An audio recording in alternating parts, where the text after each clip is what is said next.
Je vous emmène à Saumur, vous voyez, c'est loin, loin, loin sur la Loire, là on est au moins à 20 km.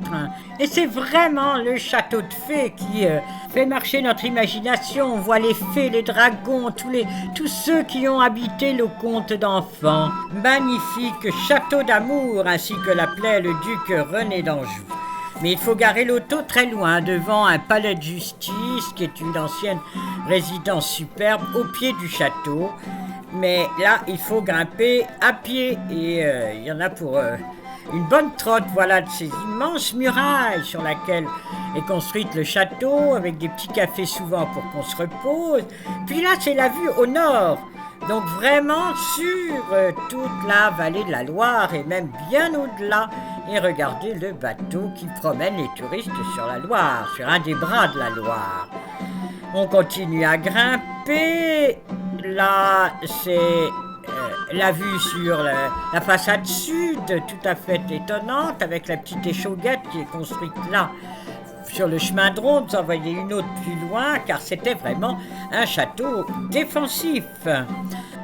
Puis on continue, ma troupe est bien épuisée. Démétré et Alexis regardent l'histoire du château sur leur internet. Enfin, je ne sais pas si c'est ce qu'ils regardent. Mais il faut continuer à grimper pour arriver jusqu'à la cour intérieure. Et ça monte. Ça y est, on est arrivé. Vous voyez le pont qui enjambe les douves. Et là, on arrive à la porte d'entrée de cette forteresse. Alors, pendant qu'on la regarde ici et là, je vous raconte l'histoire. C'est Henri II d'Angleterre, à la fin du XIIe siècle, qui construisit ce château.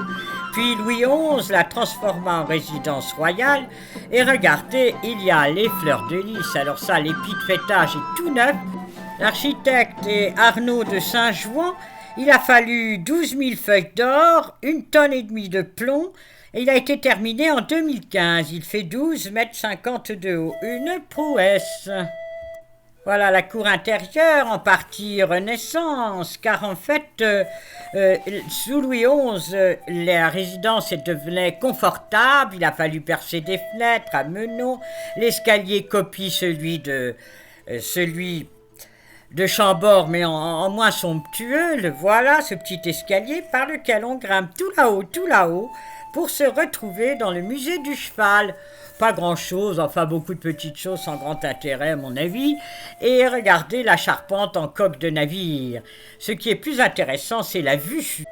De la campagne environnante, on voit excessivement loin la Loire évidemment, et puis surtout tout l'horizon, l'Anjou. Voyez la cour intérieure avec l'escalier Renaissance, les arcades, l'Anjou, les Plantagenets rois d'Angleterre, la résidence royale. Henri IV donne ce château à Duplessis-Mornay qui est protestant. Donc combat, bataille. Puis en 1621, cela devient une caserne militaire. Sous Louis XIII et sous Louis XIV, déjà une prison. Alors attention, il y a même Fouquet qui y a séjourné.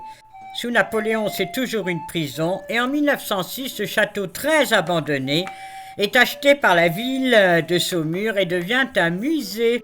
Entrons dans la chambre de la reine avec quelques décors. Vraiment, il y a très très peu de pièces aménagées. Puis là, des jolies bergères Louis XV, des encoignures, et puis des collections de porcelaine. Voilà, les tapisseries avec les jeux d'enfants. Vous voyez, les plafonds sont très sobres, et dans les vitrines, la porcelaine de Nevers, de Rouen, de Gien. Vraiment un décor très très succinct. Et au milieu de tout cela, des mannequins très modernes, avec au-dessus une tapisserie des Gobelins Louis XIV à cheval. Ça, celle-là, elle est vraiment magnifique. On reprend le petit escalier en colimaçon. Pour d'autres pièces, là encore, très peu décorées, si ce n'est avec ces mannequins de couturiers. On reprend le petit escalier pour se retrouver dans la cour intérieure. Alors là, il y a un puits et tout un système de levage pour tirer l'eau qui est à 33 mètres en dessous. C'est vraiment beaucoup. Dans une autre salle, la maquette actuelle du château de Saumur avec Alexis qui l'admire.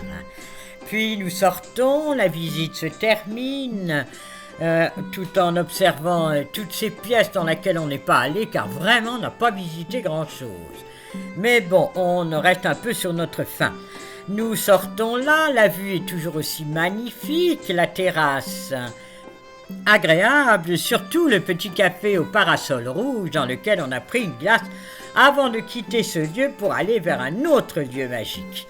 Mais avant de quitter ce château d'amour, comme disait René d'Anjou, je voulais vous montrer la miniature des riches heures du duc de Berry qui est à Chantilly et qui vous montre ce château. Il est actuellement encore plus blanc parce que d'année en année, comme il est en tuffeau, il est de plus en plus blanc, mais c'est bien lui. Au revoir, à bientôt pour une autre visite.